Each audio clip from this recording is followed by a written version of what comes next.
Tu crois connaître le Portugal? Détrompe-toi. Bien sûr, t'as entendu parler des plages, du vin et du soleil, mais est-ce que tu savais que le Portugal a des vagues parmi les plus hautes du monde? Ou que tu peux te balader dans une librairie tout droit sortie d'un roman fantastique? Et si je te disais que le Portugal, c'est pas juste un endroit pour les vacances, c'est un endroit où l'histoire, l'aventure et la culture se rencontrent d'une façon qui va changer ta vision du monde? Et surtout, si je te disais que c'est l'une des meilleures destinations que t'as jamais vraiment explorées? Aujourd'hui, on plonge dans le Portugal que t'as pas vu. Les coins cachés, les expériences uniques et les moments qui te laisseront bouche bée. Le Portugal, c'est comme ce pote super cool qui a tout pour lui, du charme, de l'histoire, des vues à tomber et une personnalité qui te donne envie d'y retourner. Premier arrêt, Lisbonne, la capitale, où les rues pavées, les trams jaunes et les vues imprenables depuis les collines donnent l'impression que chaque coin de rue sort tout droit d'une carte postale. Perds-toi dans le labyrinthe de ruelles de l'Alfama, admire la vue depuis les Miradouros, et bien sûr, prends le légendaire tram 28. Envie d'un cours d'histoire sans le manuel scolaire barbant? Le quartier de Belém est là pour toi avec des monuments comme le monastère des Hiéronymites et la tour de Belém, qui rappellent l'époque où le Portugal partait à la découverte du monde, avant que Google Maps ne simplifie tout. Direction le nord. À Porto, une ville qui offre une beauté au bord de l'eau, des ponts emblématiques et assez de vin de Porto pour te faire oublier l'adresse de ton Airbnb. En parlant de magie, la Livraria Lelo, l'une des plus belles librairies du monde, semble tout droit sortie de Harry Potter. Pour une ambiance au top, prends un verre au bord du Douro au coucher du soleil. Tu pourrais même te sentir un peu poète pour une fois. Pour les amoureux du soleil, l'Algarve, c'est le paradis, avec ses plages dorées, ses falaises spectaculaires et ses grottes cachées.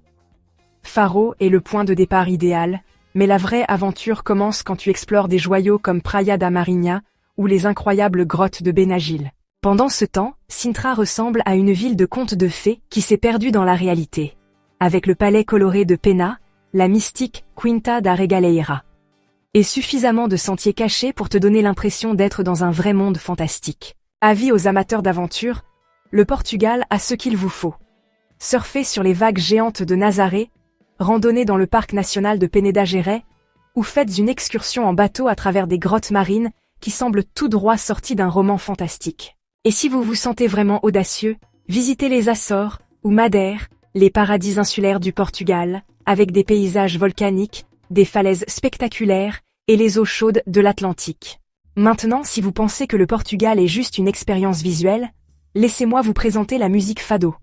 Un genre magnifiquement mélancolique qui rend le chagrin d'amour poétique.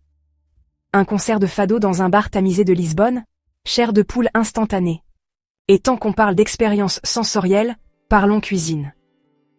La cuisine portugaise, c'est ce qui se passe quand les fruits de mer frais, les épices aromatiques et la cuisine réconfortante se réunissent pour faire la fête.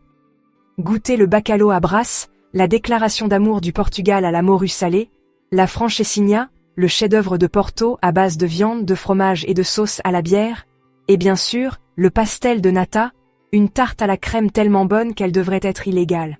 Accompagnez-le d'un petit verre de bica bien serré, l'expresso portugais, et vous vivrez officiellement votre meilleure vie. Quel est le meilleur moment pour visiter le pays? Le printemps, d'avril à juin, offre un temps idéal pour les visites. L'été, de juillet à août, c'est la haute saison pour la plage, mais aussi la haute saison touristique. Alors attendez-vous à de la foule. L'automne, de septembre à octobre, est la période dorée. Beau temps, moins de monde et des prix plus bas. Et si vous aimez les voyages plus tranquilles, l'hiver est doux, surtout dans le sud, et parfait pour se blottir à Porto avec un verre de rouge. Pour se déplacer?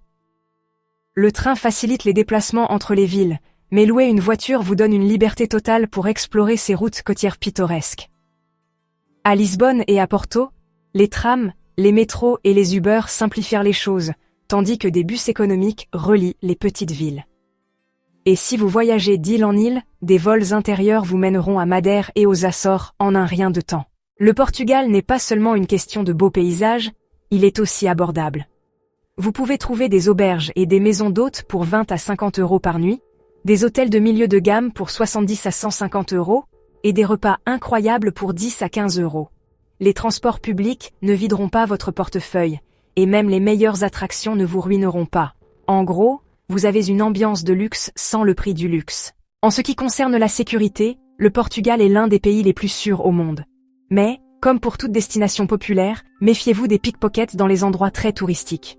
Gardez un œil sur vos affaires, méfiez-vous des taxis trop chers, et conseil de vie générale, ne suivez pas les inconnus qui vous promettent la meilleure visite secrète.